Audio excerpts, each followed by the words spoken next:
Crimen y castigo, una mirada contemporánea al derecho penal.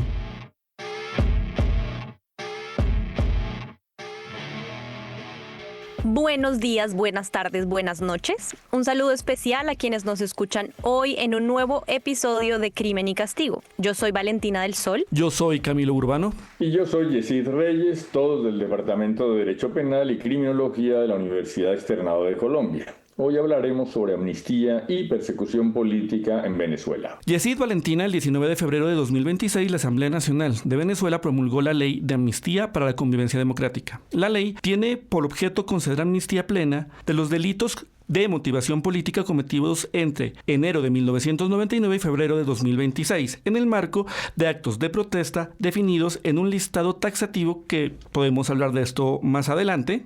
Esta ley excluye la amnistía de crímenes de lesa humanidad, homicidio intencional y hechos de extrema fuerza, y tiene por objeto contribuir a la participación democrática y la reconciliación nacional. Como ya probablemente muchos sepan, Camilo y Valentina, esta ley se promulgó un poco más de un mes después de la incursión militar de Estados Unidos en Venezuela. Recordemos que el 3 de enero de 2026 el ejército de los Estados Unidos desplegó cerca de 150 aeronaves en la ciudad de Caracas y realizó bombardeos que denominó estratégicos con el objetivo de aprehender a Nicolás Maduro y Cilia Flores. El operativo, que se conoció con el nombre de Resolución Absoluta, cumplió su objetivo desde el punto de vista norteamericano. Nicolás Maduro y su esposa fueron llevados ante la justicia de los Estados Unidos bajo cargos de narcotráfico y conspiración, y algunas fuentes aseguran que cerca de 70 u 80 personas, entre militares y civiles, fallecieron durante las operaciones militares. Como consecuencia, Delcy Rodríguez, entonces era vicepresidenta, asumió la presidencia del país. Yesid, la incursión militar de los Estados Unidos y la presidencia provisional de Delcy Rodríguez generó enormes debates. Algunas organizaciones calificaron la operación de los Estados Unidos como un acto de agresión contrario al derecho internacional debido a la falta de autorización del Consejo de Seguridad de Naciones Unidas y el uso unilateral de la fuerza por parte de los Estados Unidos, que sería contrario a la Carta de Naciones Unidas. Y otros argumentaron que en realidad esta era una acción fundada en el derecho internacional y en la doctrina de responsabilidad de proteger, en particular por las denuncias de violaciones masivas de derechos humanos por parte del régimen venezolano. Exacto, Valentina. Los debates fueron acalorados y generaron profundas tensiones. No obstante, la atención rápidamente se dirigió a la situación en el terreno. La legitimidad del gobierno de Delcy Rodríguez fue altamente cuestionada, de una parte porque se esperaba un cambio de régimen, de otra porque se percibía como un acto de interferencia de los Estados Unidos. En ese contexto, la ley de amnistía fue una de las primeras muestras de voluntad política de avanzar hacia un restablecimiento de la democracia y la consecuente liberación de los opositores políticos privados de la libertad. Pues frente a este panorama son muy variados los temas que podríamos abordar en este programa, por lo que les propongo que demos ya directamente la bienvenida a nuestro invitado, Eduard Pérez, abogado venezolano, LLM de la Universidad de Cambridge, magíster en políticas públicas de la Universidad de los Andes y candidato a doctor en Derecho por la University College of London. Bienvenido, Eduard. Muchísimas gracias, Yesid, Valentina, Camilo, ¿cómo están? De verdad, muchas gracias por invitarme. Pues empecemos, Eduard, por hablar sobre el funcionamiento del sistema penal en Venezuela antes de enero de 2026. Nicolás Maduro, que reclamó la victoria de las elecciones de 2025 a pesar de las múltiples denuncias de fraude, se encontraba en el poder desde el año 2013 y, tal como su antecesor Hugo Chávez, había sido denunciado por liderar un régimen de persecución política a través del sistema de justicia penal. Cientos de personas dijeron haber sido detenidas arbitraria e ilegalmente, torturadas, e incluso se encuentran denuncias sobre posibles ejecuciones extrajudiciales. Por estos y otros hechos, la Corte Penal Internacional se encuentra investigando la situación de Venezuela. ¿Cuáles fueron, Eduard, los delitos por los cuales se persiguió a la oposición en Venezuela? Entre el año 2020 y el año 2024 específicamente, la Misión Independiente Internacional de Naciones Unidas para la Determinación de los Hechos en Venezuela ha documentado varios delitos que han sido utilizados para la persecución y que eventualmente fueron calificados en el año 2020 precisamente como persecución en los términos de crimen de lesa humanidad bajo el derecho penal internacional. Y el lenguaje, los delitos que se utilizaron para hacer esta persecución eran muy variados, y eso es parte de una de las particularidades de cómo el sistema venezolano operó bajo lo que algunos autores han denominado legalismo autoritario, utilizando normas que parecieran papel, que están muy bien, que siguen fines legítimos, pero que en la práctica, dentro del andamiaje institucional venezolano, con falta de independencia del Poder Judicial y demás, no fueron utilizados en ese espíritu. Entonces, desde delitos de homicidio, magnicidio, por una parte, pero más comúnmente delitos de corrupción, delitos de asociación para delinquir, delitos de fascismo o delitos de odio. Fueron varios de estos delitos que fueron utilizados para llevar a cabo esa persecución, teniendo el punto común de que eran normas que tenían potencial de interpretación amplísimo y que permitían entonces justificar bajo un lenguaje tolerable comunicacionalmente para la comunidad internacional la criminalización de la protesta, la criminalización de la defensa de derechos humanos y en general la criminalización de cualquier forma de disidencia y disidencia percibida incluso. Eduard, volvamos un poco a este tema que mencionabas de la cooptación del sistema de justicia. Por supuesto, los tipos penales en sí mismos y su amplitud, como decías, fueron instrumentalizados, pero esto no solo se dio por la acción del Poder Ejecutivo, sino muy seguramente tuvo que ver el rol que jugó tanto la Fiscalía o el sistema de persecución penal como los jueces penales. En el año 2020, la Oficina del Alto Comisionado de Naciones Unidas para los Derechos Humanos, en ese momento Oficina de la Alta Comisionada, elaboró un informe muy completo sobre la situación de independencia del Poder Judicial en Venezuela, en donde identifica cómo desde el año 2004 en lo sucesivo, de forma progresiva, hubo una serie de modificaciones legislativas que permitieron que la mayoría oficialista tomara control sobre las altas cortes, pero a su vez también tomara control administrativo de los demás tribunales a lo largo de la jurisdicción venezolana. A eso se añade un régimen de provisionalidad y nombramientos de libre nombramiento y remoción de muchísimos jueces. Estamos hablando más del 80% de la judicatura en Venezuela, incluyendo la penal, y que progresivamente, a medida que se fue consolidando las tendencias autoritarias especialmente de Nicolás Maduro, comenzaron a ser un poco más abiertos, creándose incluso sin fundamento legal tribunales con competencia antiterrorista o tribunales que fueron específicamente utilizados para la aplicación e interpretación de estos delitos, además de, como quedó documentado en la oficina en este informe de la Oficina de la Alta Comisionada, muchos casos en donde los procesos penales requerían una preautorización para una sentencia hacia un lado o el otro de sus respectivos superiores jerárquicos en las respectivas jurisdicciones. Todo esto, además, marcado por lo que ha sido descrito como el efecto Afiuni, refiriéndose a la privación arbitraria de la libertad de la jueza María Lourdes Afiuni, quien fue precisamente privada de su libertad por ejecutar una decisión del Grupo de Trabajo de Detenciones Arbitrarias de Naciones Unidas. Ella ejecuta la decisión, el expresidente Hugo Chávez, minutos después de ejecutar esa decisión, hace un llamado a la cárcel de la jueza María Lourdes Afiuni, 30 años de cárcel, hizo el llamado expresamente, fue privada de su libertad primero provisionalmente y eventualmente condenada por el delito de corrupción espiritual.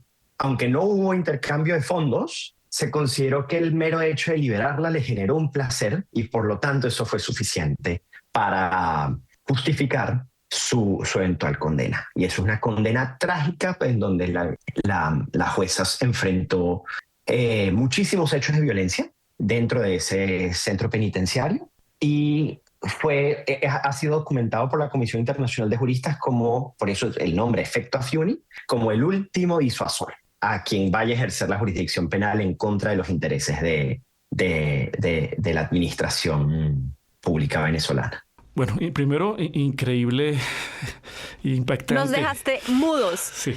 Todavía Totalmente. Pensamos que no podemos sorprendernos y nos seguimos sorprendiendo de las cosas que suceden Bueno. Es un caso, además, debo advertir, es un caso que al día de hoy no se ha resuelto. porque a pesar de que tiene una condena ya arbitraria a todas luces, actualmente ella continúa privada con restricciones a su libertad, no se encuentra ya en un centro penitenciario, se encuentra en un régimen alternativo de cumplimiento de la pena, lo cual precisamente nos deja mucho que pensar sobre, bueno, realmente cómo ha cambiado este caso, cómo estas cosas nuevas de las que Yesida hacía referencia antes que han ocurrido en el último año en Venezuela han tenido un impacto real en muchas personas. Y claro, el caso de ella siendo de corrupción espiritual no calzaba dentro de la eventual amnistía a la que ustedes estaban haciendo referencia previamente. Edward, déjame irme a un tema, digamos, que fue muy coyuntural, que fue un hito y un punto de quiebre frente a todo esto, que es pues la incursión militar de los Estados Unidos en Venezuela, la legitimidad pues de la presidencia de Delcy Rodríguez, y en ese marco además se empezó a hablar de una posible justicia transicional o un modelo de justicia transicional. ¿Cómo tomó la comunidad jurídica venezolana tanto el hecho fáctico de la incursión como estos modelos o estas propuestas de modelos transicionales? Pues la percepción general es de volatilidad. Existe una iniciativa académica que está estudiando la transición, una eventual transición en Venezuela, que está comenzando a preparar material sobre Venezuela, liderada por la profesora Mariela Morales, Eduardo Trujillo, Clara Sandoval, entre otras personas que han tomado experiencias comparadas para comenzar a preparar un poco el terreno ante una eventual justicia transicional en Venezuela. Pero eso no significa que vaya a ser pronto. De hecho, en los eventos del 3 de enero, esa incursión militar, lo que ha generado es una situación que yo creo que solamente puede ser descrita como esquizofrenia. No hay claridad realmente sobre qué vaya a pasar. La percepción a medida que va pasando el tiempo es que quien está ejerciendo la presidencia ahorita, Delcy Rodríguez, está cómoda en esta posición. Se están avanzando proyectos legislativos sin hacer consultas con demás integrantes de la oposición.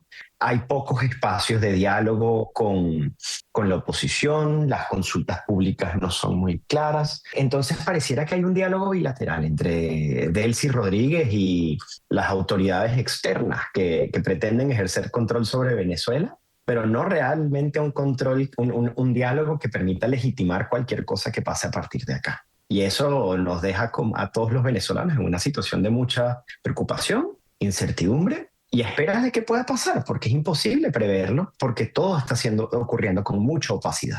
El concepto de justicia transicional es muy versátil y no lo digo necesariamente en términos peyorativos. Finalmente los tribunales internacionales y las CPI lo que tienen son unos lineamientos generales, una especie de límites dentro de los cuales los estados tienen una cierta discrecionalidad para configurar modelos de justicia transicional. ¿Qué se ha estado hablando en Venezuela sobre ese posible modelo transicional que incluiría el juzgamiento de algunas personas por algunos delitos, concesiones de amnistías? ¿Qué se ha estado hablando sobre eso? El diálogo principal ha estado en torno al componente de justicia.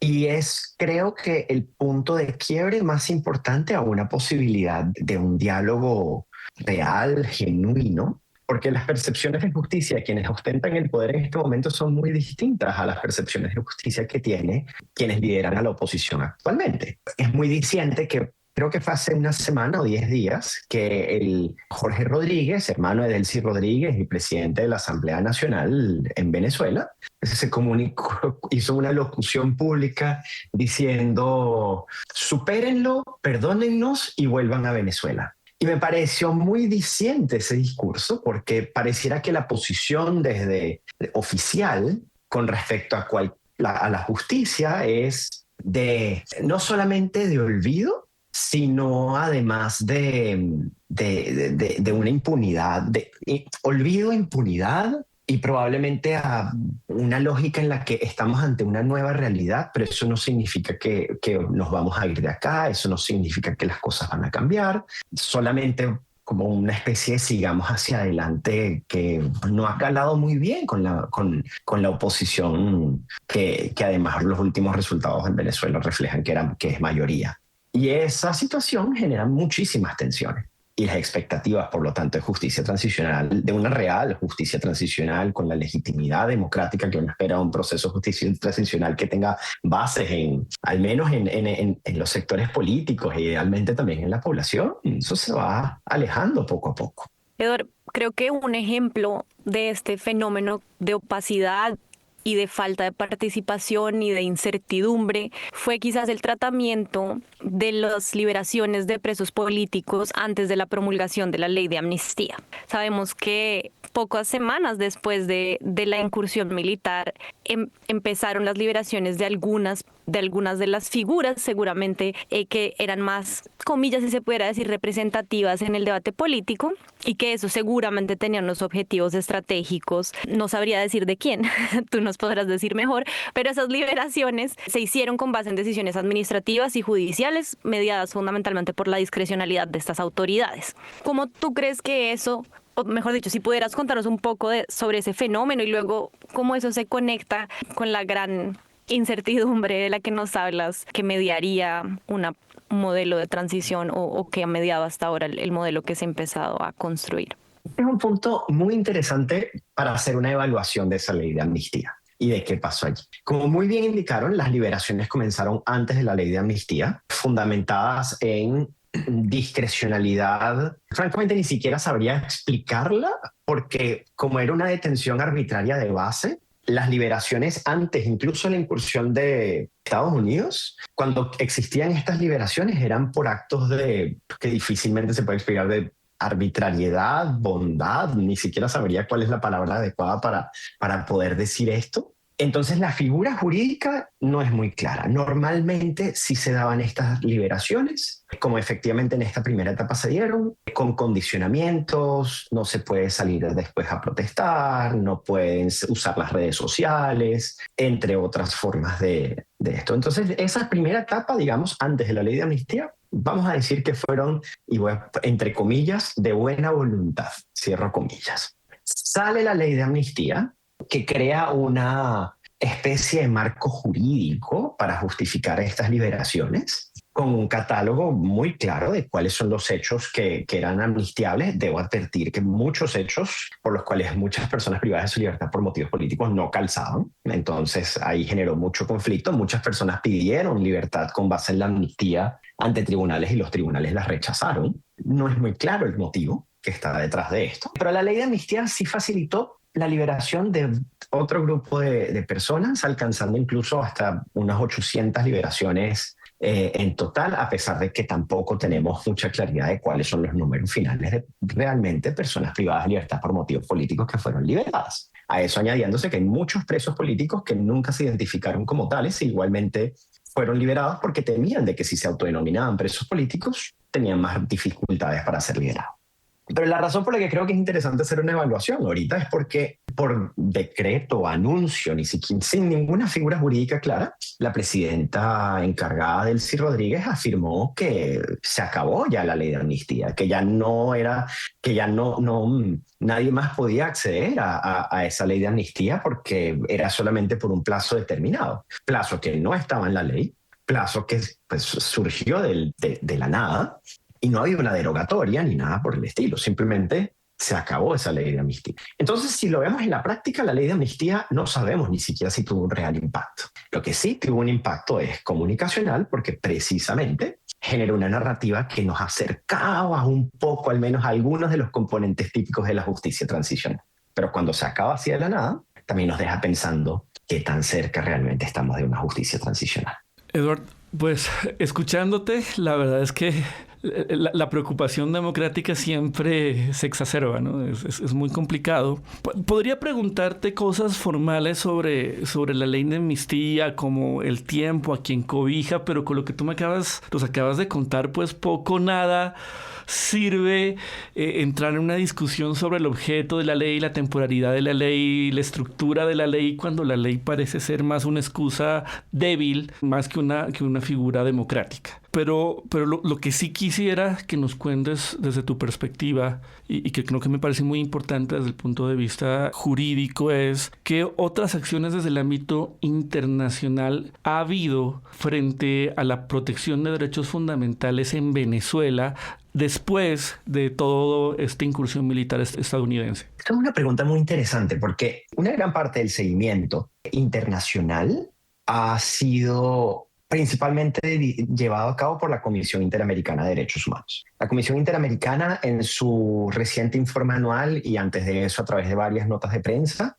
ha hecho varias acciones de seguimiento, varios llamados a la atención, reflejando también las paradojas y contradicciones que están detrás de esta situación, visibilizando que así como la incursión del 3 de enero constituyó un hecho ilícito internacional por parte de Estados Unidos, también entra en esa contradicción con las graves violaciones de derechos humanos que venían ocurriendo desde antes. Entonces la Comisión Interamericana ha asumido un rol muy, muy interesante y creo que hay que hacerle atención también al reciente nombramiento de la nueva presidenta de la Misión Independiente Internacional de Naciones Unidas para la situación de Venezuela, dado que fue electa recientemente Sofía Maher, la expresidenta de la Comisión de la Verdad de Perú. La razón por la que creo que esto es interesante es porque también pareciera que hay un mensaje político detrás de ese nombramiento sobre vamos a comenzar también a ver la situación de Venezuela a la luz de esa óptica de justicia transicional. Porque hay que hacer un escrutinio a estas distintas acciones que se llevan a cabo que parecieran estar llevando a una transición, pero como ustedes muy bien indicaron, es una transición a algo, no sabemos realmente a qué. De tal forma que la experiencia de la doctora Maher para ese espacio va a ser muy valiosa para hacer un seguimiento comprensivo de lo que implica para Venezuela esto. Y aparte de eso, no ha habido mayores reacciones de la situación. La Corte Penal Internacional no se ha pronunciado sobre las implicaciones que esto puede tener en la investigación. No ha habido casos en la Corte Interamericana o medidas provisionales recientes sobre este tema que permitan hacer. Entonces, todavía hay mucha expectativa de qué es lo que realmente está pasando. En un mundo, además, que está muy convulso por muchos otros motivos. Me quiero devolver un momento, Eduard, porque al final de estos regímenes que terminan siendo acusados de exceso de la fuerza, de violación de derechos humanos, etc., existe la tendencia de quienes detentan el poder a ampliar las amnistías, no ya dirigiéndolas a sus antiguos opositores políticos como una forma de transición, sino que suelen aprovechar ese espacio para hacer autoamnistías o autoamnistías o amnistías de carácter general que cubran eventualmente los delitos en los que hayan podido incurrir. ¿De esto se ha hablado algo, se ha visto algo en Venezuela? Cuando estuvo el primer debate, y bueno, francamente también cuando uno lee el texto de la ley de amnistía, no es claro si esa ley de amnistía está dirigida a oponentes políticos y presos políticos actuales, o si se ampliaba a cualquier forma de, entre comillas, citando las palabras del texto de la ley de amnistía, cualquier hecho de violencia política que podría haberse ocurrido en el marco de los últimos 15, 25 años desde que Hugo Chávez asumió la presidencia. De tal forma que la conversación se dio en los términos de que queremos dialogar un poco, o sea, estamos preocupados un poco sobre las implicaciones de este proyecto de ley de amnistía y eventualmente ley de amnistía. Pero salvo por esas preocupaciones que fueron planteadas, no se ha retomado la conversación de autoamnistías. Lo que sí es que ese es un punto de difícil negociación política entre las partes que están involucradas en esta situación, en donde pareciera que la posición de quienes detentan el poder es que no van a responder penalmente o de ninguna forma por los hechos que han ocurrido, mientras que quienes lideran a la oposición actualmente tienen una posición de la justicia es un componente crucial y que se debe responder. Entonces, sí va a ser un punto difícil que va a tocar discutir en el tiempo. Eduard, tú eres venezolano, pero has tenido la experiencia vital, pero además académica de estar en gran contacto con Colombia. ¿Qué crees tú que un análisis comparativo de la situación de estos dos países, hermanos, vecinos, puede contribuir a la discusión que ahora estamos teniendo en Venezuela? Digamos, la ley de amnistía. Bueno, en Colombia hemos tenido distintos procesos, pero si nos referimos al último, el que tiene que ver con las FARC, el lenguaje incluso que utiliza esta ley es bastante distinto a el proceso en el marco del cual se dio en términos de la participación que tuvo y cómo eso contribuyó de alguna manera a su legitimidad con un montón de bemoles, pero ¿cómo crees que eso se puede leer o puede contribuir la discusión que se está teniendo hoy en Venezuela sobre esta ley, pero en general sobre el modelo de transición? No, y la experiencia de Colombia yo creo que va a ser crucial en el desarrollo eventual de un proceso de justicia transicional en Venezuela que sea adecuado, que sea legítimo. Venezuela está en esta particularidad de no está en la situación de Colombia en donde se ha alcanzado una negociación todavía, una negociación con resultados claros. Tampoco está en el supuesto más típico de justicias transicionales de vencedores y vencidos. Nadie ha vencido acá, nadie tiene una victoria clara política que justifique aplicar algo. Entonces, la realidad pareciera que este último escenario no va a pasar. Así que hay que comenzar a pensar y hay que comenzar a ver con seriedad, como en efecto el proyecto al que mencionaba antes de esta iniciativa académica de justicia transicional está haciendo, a comenzar a entender el proceso colombiano y qué se puede incorporar hacia acá. Y yo creo que hay 3 puntos del proceso colombiano que son claves. El primer punto, entender el proceso de justicia transicional no solamente como un componente local, sino también como un componente regional. Volver a vindicar al sistema interamericano de derechos humanos como constitucionalmente lo establece como está establecido en Venezuela. Volver a participar y a ser activos dentro del sistema interamericano de derechos humanos es un punto crucial que en Colombia se ha hecho muy bien, hasta el punto que varios jueces y juezas vienen del sistema y se utiliza la jurisprudencia del sistema de forma recurrente, tal como lo hace el sistema de justicia. Segundo punto que creo que va a ser muy, muy, muy valioso, la incorporación de visiones tradicionalmente marginadas dentro de los procesos de desarrollo de una eventual transición. En Venezuela no hay dudas de que toda la conflictividad tiene un origen de hace décadas basado en profunda desigualdad, profundas discriminaciones contra grupos en situación de vulnerabilidad, que cualquier proceso de transición tiene que tener la capacidad de resolver.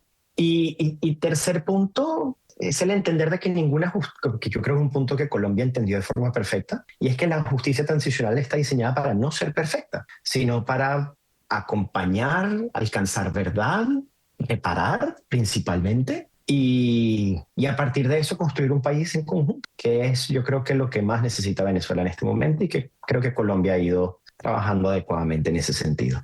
Eduard, teníamos más preguntas preparadas y sería muy interesante extender esta conversación para pensar en el futuro, en particular del sistema de justicia penal venezolano, pero el tiempo ahora se ha terminado y creo que esa nota colaborativa, comparativa y de unión es perfecta para cerrar el programa. Muchas gracias por acompañarnos. Yesid, Camilo, un gusto conversar sobre los avances en materia de justicia penal de nuestros vecinos venezolanos y también seguir pensando en soluciones pacíficas que permitan el restablecimiento de la democracia en Venezuela. Por supuesto, gracias a quienes nos escucharon en el episodio de hoy. Escríbanos con sus opiniones sobre este u otros temas que les gustaría tratar en esta temporada a través de la herramienta de comentarios de la plataforma donde nos escucha o mediante el correo crimenycastigo@uexternado.edu.co. Para conocer más información sobre este podcast y otras actividades del Departamento de Derecho Penal y Criminología de la Universidad Externado de Colombia, les invitamos a buscarnos en X, Instagram, Facebook y TikTok como @DerechoPenalUS. Nos vemos en una próxima edición de Crimen y Castigo, una mirada contemporánea al derecho penal.